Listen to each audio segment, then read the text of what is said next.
27 novembre 1095. Dans la ville de Clermont, au cœur de la France, le pape Urbain II monte sur une estrade devant des milliers de personnes. Clercs, seigneurs, chevaliers, paysans, tous sont venus écouter l'homme le plus puissant de la chrétienté. Ce qu'il va dire va déclencher la plus grande migration armée que l'Europe ait jamais connue. Urbain II a un problème à résoudre. L'Europe se déchire. Les seigneurs se font la guerre entre eux. Le sang chrétien coule sur les terres chrétiennes. La papauté cherche depuis des années à canaliser cette violence. Et voilà que l'occasion parfaite se présente. L'empereur byzantin Alexis Ier Comnène vient de demander de l'aide. Les Turcs Seldjoukides grignotent son empire. En 1071, à Manzikert, les Byzantins ont perdu l'Anatolie entière. Constantinople elle-même est menacée. Alexis veut des mercenaires pour repousser les Turcs, mais Urbain II voit plus grand. Il ne veut pas envoyer quelques mercenaires à Constantinople. Il veut organiser une expédition massive vers Jérusalem. La ville sainte est aux mains des musulmans depuis 637. Les pèlerins chrétiens ont de plus en plus de difficultés à s'y rendre. C'est l'argument parfait pour mobiliser l'Europe. Le discours exact d'Urbain II n'a pas été conservé, mais les chroniqueurs de l'époque nous en donnent la substance. Le pape décrit les souffrances des chrétiens d'Orient, menacés par les infidèles. Il évoque Jérusalem, où le Christ a souffert et est mort. Il appelle les chevaliers à prendre les armes, non pour se battre entre eux, mais pour libérer les lieux saints. Et puis vient la promesse qui va tout changer. Tous ceux qui participeront à cette expédition recevront l'indulgence plénière. Leurs péchés seront pardonnés. Pour des guerriers habitués à tuer, à piller, à violer, c'est une aubaine inespérée. On peut continuer à faire la guerre tout en gagnant son salut. Plus besoin de choisir entre l'épée et la prière, la foule explose. Des milliers de voix crient en chœur « Dieu le veut, Dieu le veut ». Les hommes se précipitent pour coudre une croix rouge sur leurs vêtements. Le symbole de la croisade est né. L'enthousiasme est tel qu'Urbain II doit calmer les esprits. Il fixe le départ pour août 1096. Il nomme Adhémar de Monteil, évêque du Puy, comme légat pontifical pour diriger l'expédition spirituellement. Les nobles doivent avoir le temps de rassembler leurs armées, mais la ferveur populaire refuse d'attendre. Dès le printemps 1096, des dizaines de milliers de paysans, de femmes, d'enfants prennent la route. On les appelle la croisade populaire. À leur tête, un prédicateur charismatique nommé Pierre l'Ermite. Ces gens n'ont ni armes, ni provisions, ni discipline. Juste une foi brûlante.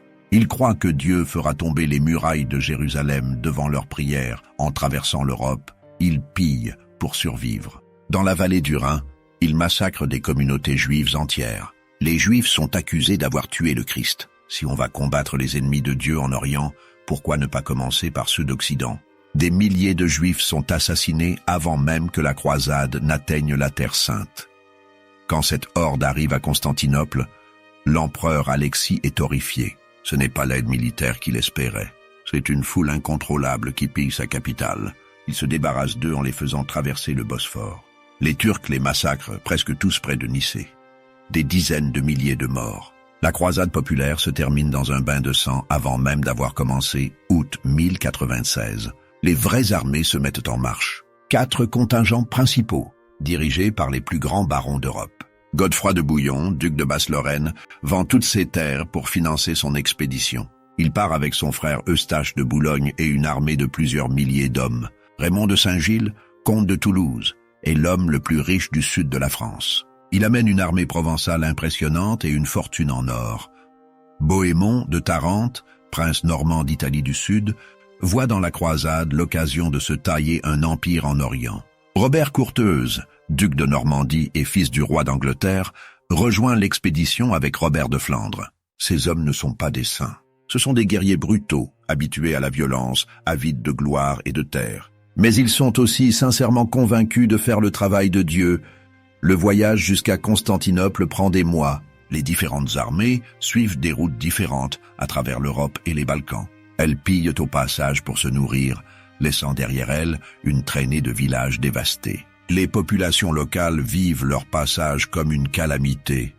Entre décembre 1096 et mai 1097, les armées arrivent les unes après les autres à Constantinople. L'empereur Alexis découvre avec stupeur ce qu'il a déclenché. Il voulait quelques milliers de mercenaires pour reconquérir l'Anatolie. Il se retrouve avec une armée d'environ 100 000 personnes, combattants et non-combattants confondus. Une force énorme pour l'époque, indisciplinée et dangereuse. Les tensions éclatent immédiatement. Les croisés méprisent les Byzantins qu'ils considèrent comme des chrétiens dégénérés, corrompus par leur proximité avec l'Orient. Les Byzantins voient dans ces Francs des barbares brutaux. Alexis exige que les chefs croisés lui prêtent serment. Tous les territoires repris aux Turcs devront lui revenir. C'est le prix de son aide logistique. Après des semaines de négociations tendues, les barons acceptent à contre-cœur. Mais cette promesse ne vaut rien. Dès qu'ils auront l'occasion de se tailler des principautés personnelles, ils oublieront leur serment. Pour l'instant, ils ont besoin du soutien byzantin. Alors, ils jurent fidélité du bout des lèvres. En mai 1097, l'armée croisée traverse le Bosphore et entre en Asie mineure. La vraie guerre commence. La première cible est Nicée, capitale des Turcs Seldjoukides en Anatolie. La ville est formidablement fortifiée, entourée de murailles colossales.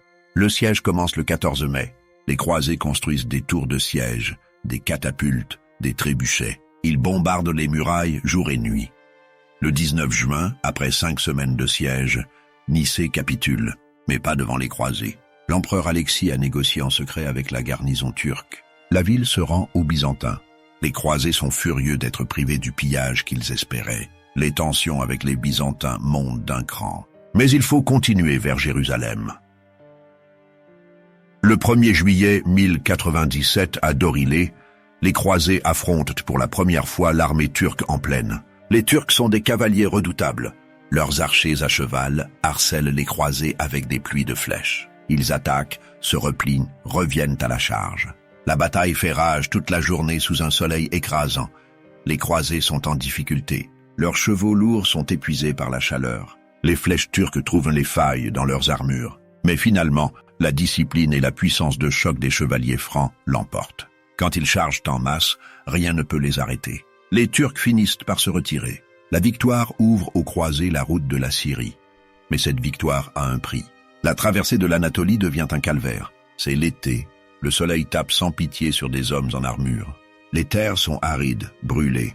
Il n'y a ni eau ni nourriture. Les Turcs ont appliqué la tactique de la terre brûlée, détruisant tout sur leur passage. Les croisés avancent dans un désert hostile. La soif devient l'ennemi principal. Les hommes boivent leur propre urine. Ils sucent des cailloux pour tromper leur soif. Les chevaux meurent par centaines. Leurs carcasses jalonnent la route. Les femmes et les enfants qui suivent l'armée souffrent terriblement. Beaucoup sont abandonnés en chemin, trop faibles pour continuer. Les vautours les dévorent avant même qu'ils ne soient morts. La faim torture les survivants. Ils mangent les chevaux crevés, les racines, tout ce qui peut se mâcher. Certains deviennent fous et se jettent sur leurs compagnons pour les manger. Le cannibalisme apparaît dans les rangs. Les chroniqueurs préfèrent ne pas trop en parler, mais les témoignages existent. Des milliers d'hommes meurent pendant cette traversée. Pas au combat, mais de soif, de faim, de maladie. L'armée qui arrive devant Antioche en octobre 1097 n'a plus rien à voir avec celle qui a quitté Constantinople. Les survivants sont des spectres, mais ils sont toujours là, toujours déterminés.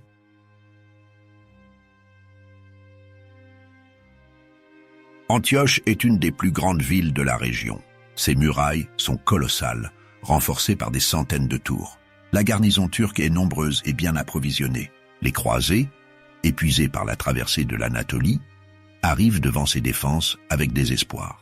Comment prendre une telle forteresse? Le siège commence en octobre 1097. Il va durer 8 mois. 8 mois de souffrance pure. Les croisés campent autour de la ville, mais ils sont trop peu nombreux pour l'encercler complètement. Les Turcs peuvent encore recevoir des renforts et du ravitaillement. Les assiégeants souffrent plus que les assiégés. L'hiver syrien arrive. Il fait froid, il pleut. Les tentes des croisés s'effondrent sous la pluie. Les hommes dorment dans la boue. Les maladies se propagent. Le typhus, la dysenterie, le scorbut décimant les rangs. Les corps s'empilent dans les fosses communes creusées à la hâte. La nourriture manque cruellement. Les campagnes autour d'Antioche ont été pillées. Il n'y a plus rien à réquisitionner. Les croisés doivent envoyer des expéditions de plus en plus loin pour trouver à manger. Beaucoup de ces expéditions ne reviennent jamais, anéanties par les garnisons turques. Le prix d'un pain atteint des sommes folles. Un œuf se vend pour le prix d'un cheval. Les chevaux eux-mêmes sont mangés. Les désertions se multiplient. Des milliers d'hommes fuient le camp, préférant risquer le voyage de retour plutôt que mourir devant Antioche. Pierre l'ermite lui-même essaie de s'enfuir. On le rattrape et on le ramène de force. Même parmi les barons, certains commencent à douter. Est-ce vraiment la volonté de Dieu? Ou sont-ils en train de mourir pour rien? Le 1er août 1098, Adhémar de Monteil, le légat du pape, meurt d'une épidémie. C'est un coup terrible. Il était le seul à maintenir une unité fragile entre les barons. Après sa mort, les rivalités éclatent au grand jour. Chacun pense à ses intérêts. Bohémond veut garder Antioche pour lui. Raymond de Saint-Gilles s'y oppose. Ils sont au bord de s'entretuer. Mais le 3 juin 1098, tout change. Un fabricant de cuirasses nommé Firouz, qui garde une des tours d'Antioche, trahit les Turcs. Les raisons de sa trahison restent floues. Certains disent qu'il a été corrompu, d'autres qu'il se vengeait de sa femme infidèle. Peu importe. Dans la nuit, il ouvre sa tour aux croisés.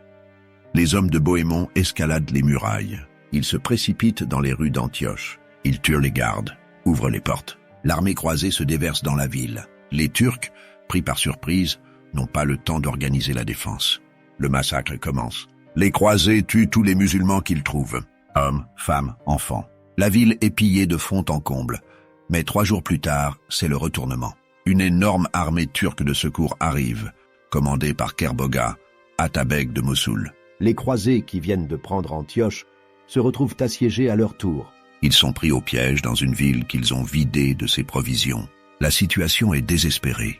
C'est alors qu'un simple soldat nommé Pierre Barthélemy prétend avoir eu une vision. Saint-André lui est apparu et lui a révélé l'emplacement de la Sainte Lance, celle qui a percé le flanc du Christ sur la croix. Pierre indique un endroit dans la cathédrale Saint-Pierre d'Antioche. On creuse. Et effectivement, on trouve une pointe de lance. Miracle ou supercherie? Beaucoup doutent. Comment une relique aussi précieuse aurait-elle pu rester cachée à Antioche pendant des siècles? Mais les croisés affamés et désespérés veulent croire. Cette lance devient leur symbole, leur espoir. Raymond de Saint-Gilles s'empare de la relique et en fait son étendard. Le 28 juin, galvanisés par la Sainte Lance, les croisés sortent d'Antioche pour affronter l'armée de Kerboga. Ils sont moins nombreux, affaiblis par des mois de siège. Mais ils se battent, comme des possédés. Ils sont convaincus que Dieu combat à leur côté. Les Turcs, surpris par cette fureur, finissent par rompre. Kerboga se retire. Antioche est sauvée. Bohémond refuse de rendre la ville à l'empereur byzantin.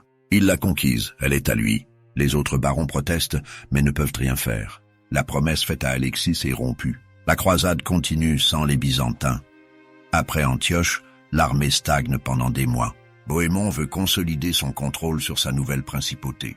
Baudouin de Boulogne s'est déjà taillé un comté à Édesse. Raymond de Saint-Gilles essaye de faire de même. L'objectif initial, Jérusalem, semble oublié. Les barons se disputent les terres conquises comme des vautours. Mais la pression monte. Les simples soldats et pèlerins n'ont pas fait des milliers de kilomètres pour s'arrêter en Syrie. Ils veulent aller à Jérusalem. Le clergé s'en mêle. Les prêtres rappellent aux barons leurs vœux. Finalement, en janvier 1099, Raymond de Saint-Gilles prend la tête d'une colonne qui repart vers le sud. La marche reprend le long de la côte méditerranéenne. Les croisés ont appris à négocier. Au lieu de combattre, ils achètent le passage. Les émirs musulmans locaux, divisés entre eux, préfèrent recevoir de l'or plutôt que se battre. Tripoli paye une rançon énorme. Beyrouth, Sidon, Tyr, Acre font de même.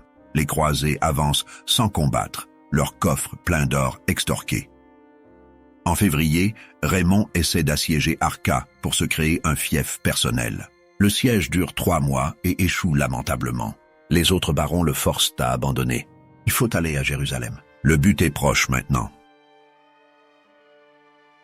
Le 3 juin 1099, les croisés libèrent Bethléem. La ville les accueille en héros. Tancrède plante sa bannière sur l'église de la Nativité. Plus que quelques kilomètres jusqu'à Jérusalem. Le 7 juin, depuis la colline de Montjoie, les croisés aperçoivent enfin les dômes de Jérusalem. Beaucoup s'effondrent en larmes. 3 ans qu'ils sont partis d'Europe. 3 ans de souffrance, de maladie, de mort. De 150 000 au départ, ils sont peut-être 15 000 encore vivants. Mais ils sont là, devant la ville sainte. Le rêve devient réalité. Jérusalem, en 1099, n'est pas contrôlée par les Turcs. En août 1098, profitant que les croisés étaient bloqués à Antioche, les Égyptiens fatimides ont repris la ville. Ces musulmans chiites n'ont jamais été hostiles aux pèlerins chrétiens. Ils permettaient des visites aux lieux saints. L'ironie est totale. Les croisés vont attaquer ceux qui ne leur ont jamais fermé les portes. Le gouverneur fatimide, Iftikhar ad-Dawla, a préparé la défense. Il sait que les croisés approchent. Il a fait expulser tous les chrétiens de la ville. Il ne garde que musulmans et juifs. Il a empoisonné ou comblé tous les puits autour de Jérusalem. Il a stocké des vivres et de l'eau pour des mois. Il a renforcé les murailles. Et surtout, il sait qu'une armée égyptienne de secours est en route. Il n'a qu'à tenir quelques semaines. Pour les croisés, c'est le piège parfait. Ils sont 13 500, 1500 chevaliers et 12 000 fantassins. Un nombre ridicule pour assiéger une grande ville fortifiée. Les murailles de Jérusalem sont colossales, héritées de l'époque romaine. Des centaines de tours les renforcent. La garnison est bien approvisionnée et déterminée. Et surtout, il n'y a ni eau ni nourriture autour de la ville. C'est le début de l'été palestinien. Le soleil tape comme un marteau. La température dépasse les 40 degrés. Les hommes en armure cuisent littéralement dans leur métal. La seule source proche, la piscine de Siloé, est exposée aux flèches des défenseurs. Pour avoir de l'eau, les croisés doivent aller jusqu'au Jourdain, à 8 kilomètres. Beaucoup meurent de soif en chemin. Les chevaux tombent les uns après les autres. Sans eau, ils ne tiennent que quelques jours. Les croisés les mangent, mais la viande pourrit vite sous le soleil. Les maladies se propagent. La dysenterie frappe. Les hommes se vident de leurs entrailles en quelques heures. Godefroy de Bouillon installe son camp au nord, face à la porte de Damas. Raymond de Saint-Gilles campe au sud, sur la colline de Sion, face à la tour de David. L'est et le sud-est restent non surveillés, car les vallées abruptes rendent toute attaque impossible. Les croisés n'ont pas assez d'hommes pour encercler complètement la ville. Le 13 juin, galvanisés par leur foi, les croisés lancent un premier assaut. Ils n'ont presque pas d'échelle, pas de machine de siège, juste leur conviction que Dieu va leur offrir un miracle. Ils se ruent contre les murailles en hurlant des prières. Les défenseurs les massacrent. Les flèches pleuvent sur eux. L'huile bouillante leur est versée dessus. Ils tombent par dizaines. L'assaut échoue lamentablement.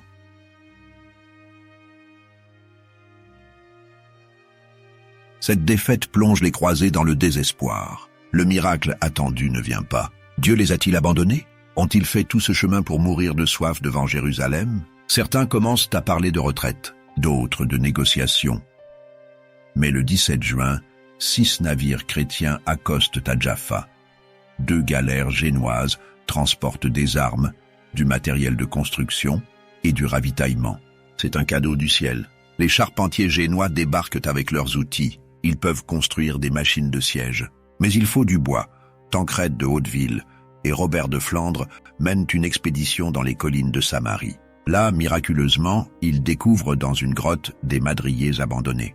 Suffisamment pour construire ce qu'il faut, les croisés se mettent au travail comme des forcenés. Ils construisent 3 grandes tours de siège montées sur roues, des dizaines d'échelles, des catapultes, des trébuchets.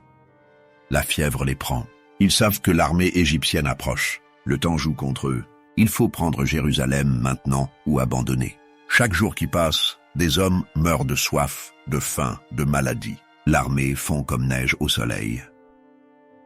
Le 6 juillet, Pierre l'Ermite, survivant de la croisade populaire, annonce avoir eu une vision. L'évêque Adhémar de Monteil lui est apparu. Il ordonne aux croisés de faire une procession solennelle autour des murailles, pieds nus, pendant 3 jours de jeûne. Si les chrétiens sont fidèles, Jérusalem tombera après 9 jours d'assaut. Le 8 juillet, la procession a lieu. Les croisés, pieds nus sous le soleil brûlant, font le tour des murailles en priant et en chantant. Du haut des remparts, les défenseurs musulmans les observent avec amusement. Ils brandissent des crucifix en les insultant. Ils crachent sur les croix. Ils se moquent ouvertement de ces fous qui croient que leurs prières vont faire tomber les murs. Cette humiliation met les croisés hors d'eux. La haine monte. Ces infidèles osent se moquer du Christ. Ils vont payer cher. La soif de vengeance remplace la soif d'eau. Les machines de siège sont prêtes. Les tours sont recouvertes de peaux de bêtes fraîchement écorchées pour les protéger du feu. Les catapultes sont chargées. Les échelles sont distribuées. Tout est en place. L'assaut final est prévu pour le 14 juillet au matin. Dans la nuit du 13 au 14 juillet, Godefroy de Bouillon fait déplacer sa tour vers un autre point de la muraille nord, moins bien défendu. Les défenseurs ne s'y attendent pas. Ils ont concentré leurs forces là où la tour était la veille. Ce déplacement nocturne va décider du sort de Jérusalem. À l'aube du 14 juillet, toutes les forces croisées passent à l'attaque en même temps. Les catapultes bombardent les murailles. Les projectiles s'écrasent contre les pierres, faisant voler des éclats dans tous les sens. Les archers couvrent l'avancée des tours. Les flèches forment un rideau de fer au-dessus des remparts. Les défenseurs ripostent avec tout ce qu'ils ont. Le feu grégeois fait son apparition. Ces bombes incendiaires, invention byzantine, brûlent même dans l'eau. Les Fatimides en ont stocké. Ils les lancent sur les tours de siège. L'une des tours de Raymond prend feu. Les hommes à l'intérieur brûlent vifs. Leurs hurlements résonnent dans toute la ville. La tour s'effondre, écrasant des dizaines de croisés. Les combats font rage toute la journée. Les pertes sont terribles des deux côtés. Les croisés escaladent les échelles, se font repousser, reviennent à la charge. Les défenseurs leur versent de l'huile bouillante. Ils leur jettent des pierres. Ils les transpercent de leurs lances. Les corps s'accumulent au pied des murailles. Au coucher du soleil, les croisés n'ont pas progressé d'un pouce. Raymond est bloqué au sud. Godefroy n'a pas encore atteint les murailles. Certains croisés commencent à perdre espoir. Peut-être Dieu ne veut-il pas qu'ils prennent Jérusalem. Peut-être sont-ils en train de commettre une erreur.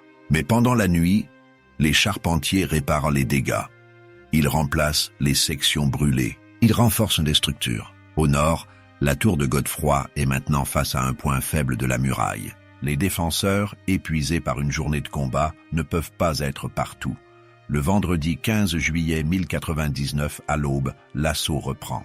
Les croisés se battent avec une fureur décuplée. C'est leur dernière chance. S'ils échouent aujourd'hui, il faudra lever le siège. L'armée égyptienne sera là dans quelques jours.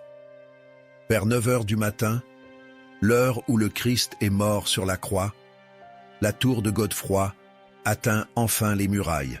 Un pont s'abaisse. Les premiers chevaliers se ruent sur les remparts. Un certain Létolde est le premier à poser le pied sur les murailles de Jérusalem. Il brandit son épée et hurle de triomphe.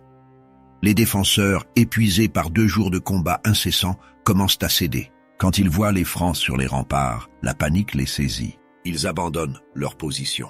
Ils fuient dans les rues. Les croisés suivent, tuant tout sur leur passage.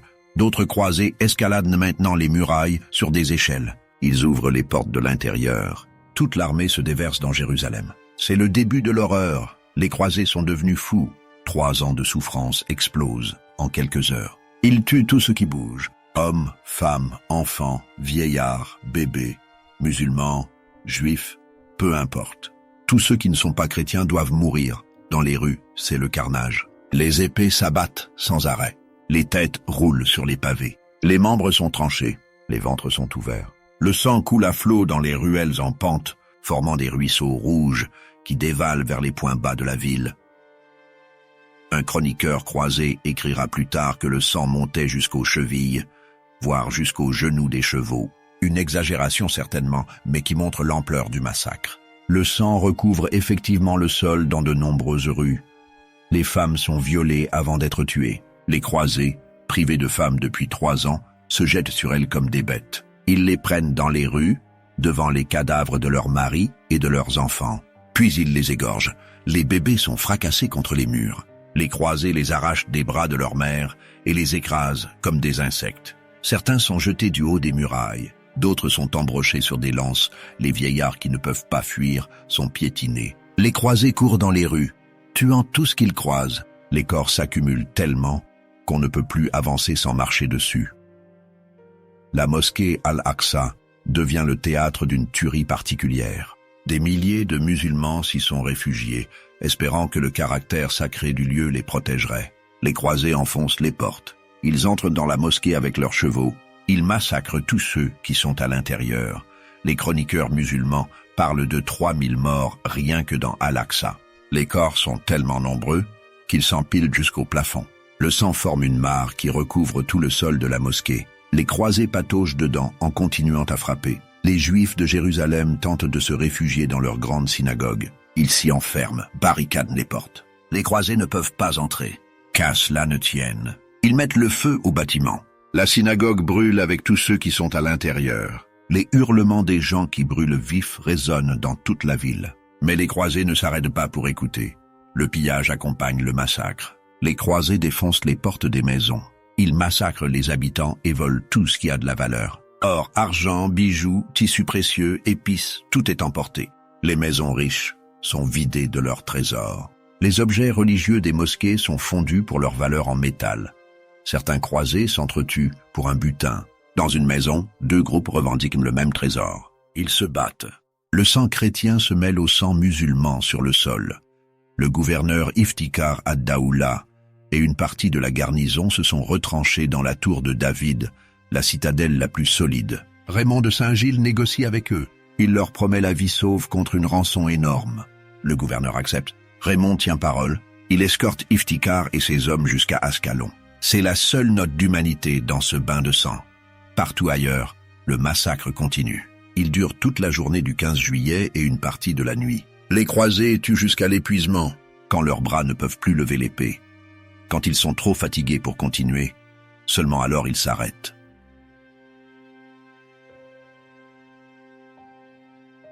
Le 16 juillet au matin, Jérusalem se réveille dans un silence de mort. La ville est jonchée de milliers de cadavres. Les rues sont recouvertes de sang séché. L'odeur est insoutenable. Les mouches pullulent déjà. Les chroniqueurs de l'époque donnent des chiffres vertigineux. Ibn al-Athir parle de 70 000 morts. D'autres sources musulmanes mentionnent des dizaines de milliers de victimes. Les chroniqueurs croisés, eux, se vantent d'avoir tué tous les infidèles de la ville.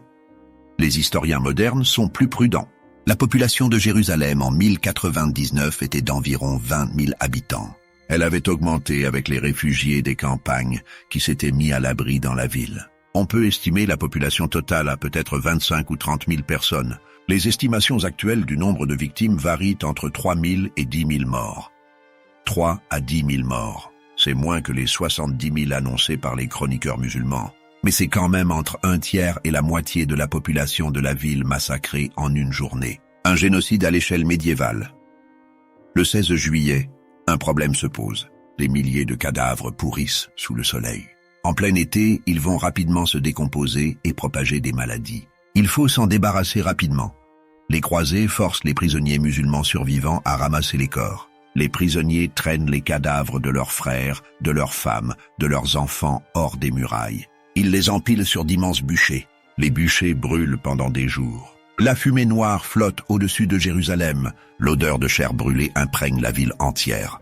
Quand le travail est terminé, les croisés massacrent les prisonniers. Pas de témoins, pas de survivants pour raconter l'horreur. Les derniers musulmans de Jérusalem meurent après avoir brûlé leurs compagnons. Puis, dans un retournement qui défie l'entendement, les croisés se rendent au Saint-Sépulcre. Couverts du sang de leurs victimes, ils entrent dans l'église. Ils s'agenouillent devant le tombeau du Christ. Ils prient, ils pleurent de joie. Ils remercient Dieu de leur victoire. Pour eux, il n'y a aucune contradiction. Ils ont fait le travail de Dieu. Ils ont purifié la ville sainte des infidèles. Le massacre n'est pas un péché. C'est un acte de foi. C'est la volonté divine qui s'est accomplie à travers leurs épées. Les chroniqueurs chrétiens décrivent la scène avec extase. Raymond d'Aguilère écrit que c'était un spectacle merveilleux de voir tous ces chevaliers prier au Saint-Sépulcre après avoir libéré la ville. Il ne mentionne les cadavres que pour souligner la puissance de Dieu. L'auteur anonyme de la Gesta Francorum note avec satisfaction « C'était justice et splendeur de voir la vengeance de Dieu s'abattre sur ces lieux qui avaient si longtemps blasphémé son nom. » Pour lui, le massacre est une juste punition. Les chroniqueurs musulmans voient les choses différemment. Ibn al-Qalanissi, qui vivait à Damas, écrit avec horreur « Les Francs se comportèrent à Jérusalem comme des bêtes sauvages. Ils ne firent aucune distinction entre combattants et civils, entre hommes et femmes, entre adultes et enfants. Ils tuèrent tout ce qui était musulman ou juif. » Ibn al-Athir, dans sa chronique, détaille les atrocités. Les Francs massacrèrent plus de 70 000 personnes dans la mosquée Al-Aqsa. Parmi eux, de nombreux imams, docteurs de la loi, dévots et ascètes qui avaient quitté leur pays pour venir finir leur vie dans la prière près des lieux saints. Les Francs pillèrent le dôme du rocher et s'emparèrent de plus de 40 candélabres d'argent, de lampes d'or incrustées de pierres précieuses et de trésors sans nombre. Ces récits musulmans du massacre vont se répandre dans tout le monde islamique. Ils alimenteront la haine contre les Francs. Ils justifieront le djihad contre les envahisseurs. Pendant des siècles, le souvenir du 15 juillet 1099 restera vivace dans la mémoire musulmane. le 22 juillet, une semaine après la prise de la ville, les chefs croisés se réunissent pour décider de l'avenir de Jérusalem. Les discussions sont tendues. Le clergé veut que Jérusalem soit gouvernée par un patriarche, créant ainsi un État théocratique. La ville appartient à Dieu, disent les prêtres. Elle doit être dirigée par son représentant sur terre. Les barons refusent catégoriquement. Ils n'ont pas fait 3 ans de guerre pour donner le pouvoir aux prêtres. Ils veulent un chef militaire, quelqu'un capable de défendre la ville contre l'inévitable contre-attaque musulmane. Le choix se porte sur Godefroy de Bouillon. C'est un guerrier respecté. Sa tour a été la première à atteindre les murailles. Il a un charisme naturel. Les hommes le suivraient n'importe où. Mais Godefroy hésite. Finalement, il accepte, mais refuse le titre de roi. « Je ne porterai pas une couronne d'or là où le Christ porta une couronne d'épines », déclare-t-il. Il prend le titre d'avoué du Saint-Sépulcre, protecteur par roi. C'est un geste d'humilité remarquable dans ce contexte de violence. Le 1er août, Humbert de Pise est élu patriarche latin de Jérusalem. L'Église latine remplace l'Église orthodoxe grecque. Le patriarche grec est simplement ignoré. Le schisme entre Rome et Constantinople, qui date officiellement de 1054, se concrétise à Jérusalem. La ville a 3 communautés chrétiennes, latins, grecs et orientaux. Elles ne s'entendent pas mieux entre elles qu'avec les musulmans. Mais il n'y a pas de temps pour les querelles religieuses. Le 12 août, moins d'1 mois après la prise de Jérusalem, l'armée égyptienne arrive enfin. Trop tard. 20 000 hommes commandés par le vizir Al-Afdal campent à Ascalon. Godefroy de Bouillon ne peut pas rester enfermé dans Jérusalem. Il doit affronter les Égyptiens en terrain ouvert. Il rassemble toutes les forces disponibles. À peine 5 000 hommes contre 20 000. Les croisés sont en infériorité numérique écrasante. Mais Godefroy a un avantage, l'effet de surprise. Les Égyptiens ne s'attendent pas à ce que les croisés sortent de Jérusalem. Ils pensent que les Francs vont se retrancher derrière les murailles. Ils ont tort. À l'aube du 12 août, les croisés attaquent le camp égyptien. Ils chargent avec la vraie croix en tête, la relique de la croix du Christ qu'ils ont trouvée à Jérusalem. Les Égyptiens, pris par surprise, n'ont pas le temps de former leur rang. La bataille est brève et brutale. Les chevaliers francs enfoncent les lignes égyptiennes. La cavalerie fatimide tente de contre-attaquer, mais ne peut pas arrêter la charge des croisés. Al-Afdal ordonne la retraite. Son armée fuit vers l'Égypte. Cette victoire assure la survie du royaume de Jérusalem. Les Égyptiens ne reviendront pas avant plusieurs années, mais elle marque aussi la fin de la première croisade. La plupart des croisés considèrent maintenant leur vœu accompli. Ils ont libéré Jérusalem. Ils ont vaincu l'armée égyptienne. Leur mission est terminée.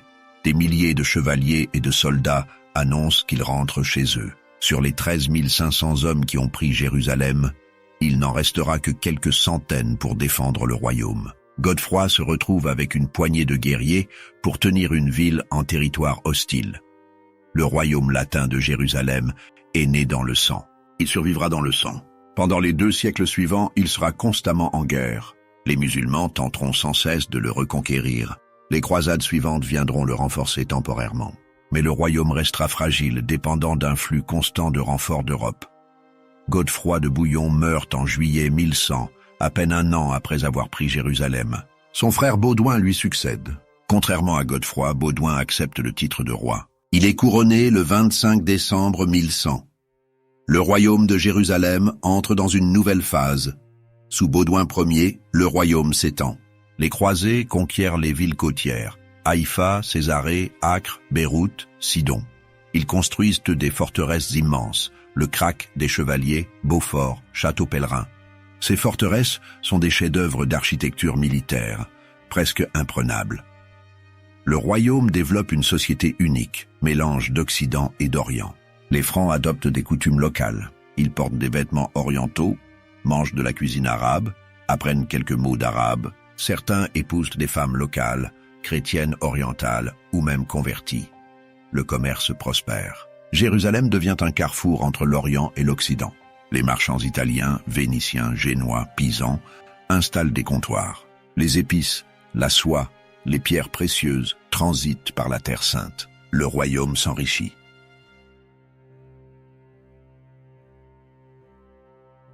Mais la coexistence reste fragile. Les musulmans n'ont jamais accepté la présence franque.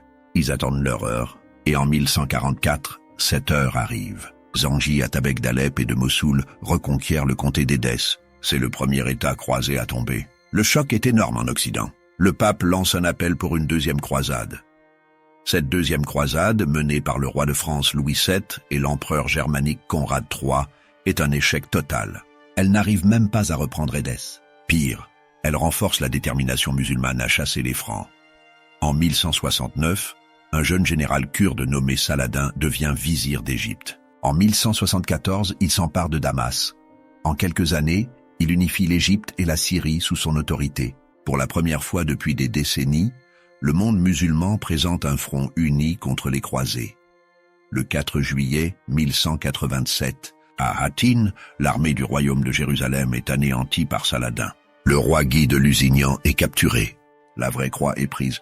Le royaume est décapité. Ville après ville tombe aux mains de Saladin. Et le 2 octobre 1187, 88 ans après le massacre de 1099, Saladin entre dans Jérusalem. Contrairement aux croisés, Saladin épargne la population. Il autorise les chrétiens à racheter leur liberté. Ceux qui ne peuvent pas payer sont vendus comme esclaves, mais ne sont pas massacrés. Saladin veut montrer la différence entre la barbarie franque de 1099 et la magnanimité musulmane de 1187-7. Différence de traitement est soulignée par tous les chroniqueurs. Les chrétiens eux-mêmes reconnaissent que Saladin a été clément. Cette clémence renforce le prestige de Saladin dans le monde musulman. Il devient le héros qui a vengé le massacre de 1099 sans se rabaisser à la même barbarie. Après Saladin, d'autres croisades tentent de reprendre Jérusalem.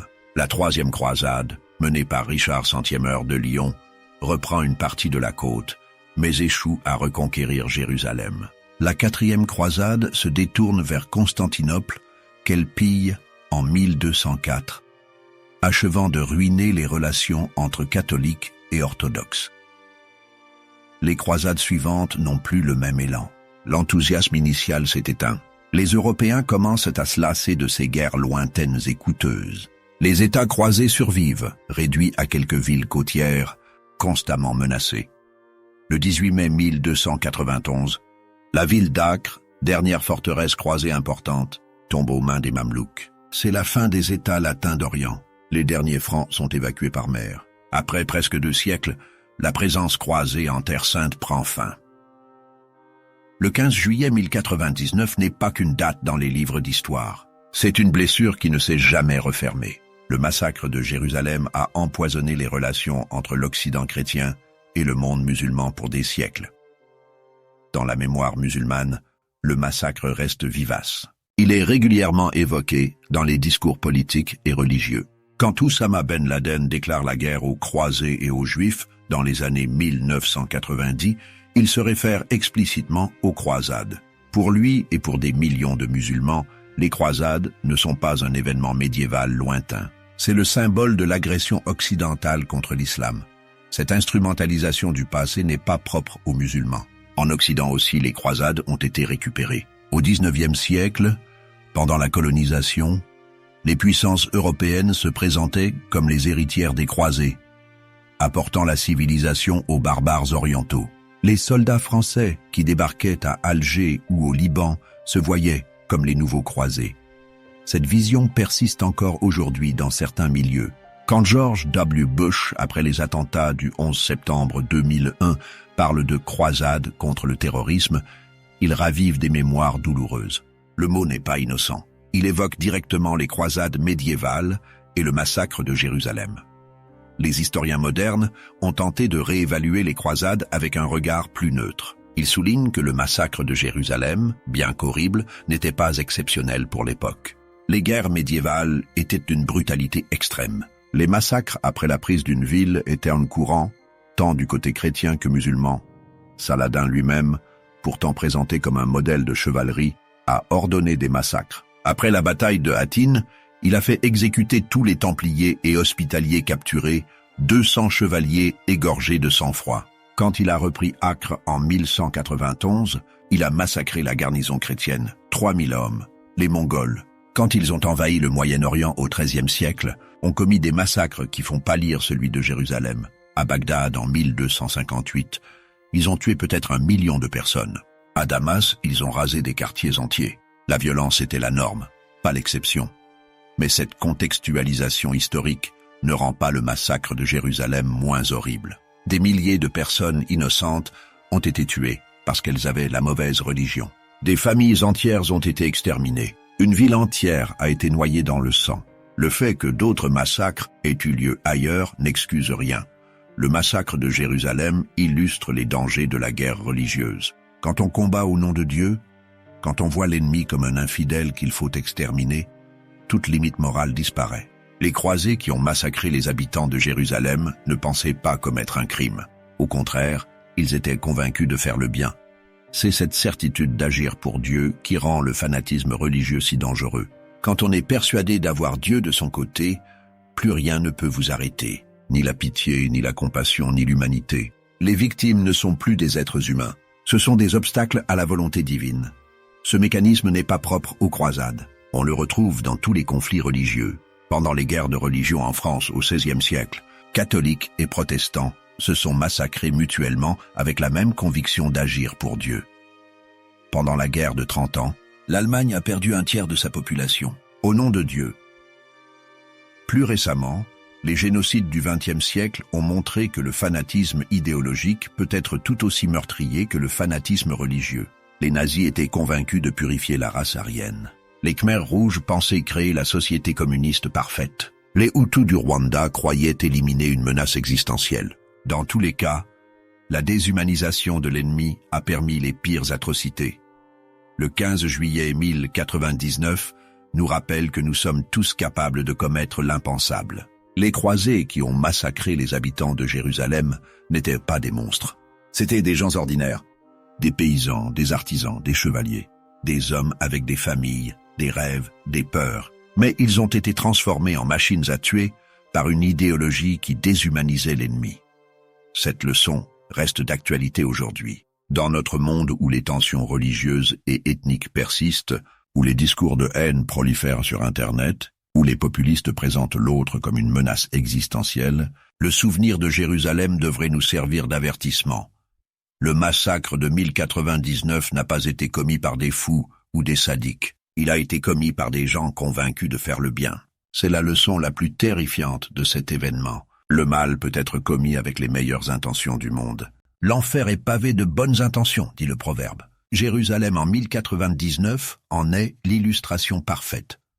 Aujourd'hui, Jérusalem reste une ville contestée. Le conflit israélo-palestinien a ajouté de nouvelles couches de souffrance et de haine. Les trois religions monothéistes revendiquent la ville. Chacune a ses lieux saints, chacune a ses martyrs. La mémoire du passé pèse lourd sur le présent. Le mur des lamentations pour les Juifs, le Saint-Sépulcre pour les chrétiens, le dôme du Rocher et Al-Aqsa pour les musulmans. Tous ces lieux sont concentrés dans quelques centaines de mètres carrés. C'est la ville la plus sainte du monde, pour 3 milliards de personnes. Et c'est aussi une des villes les plus disputées.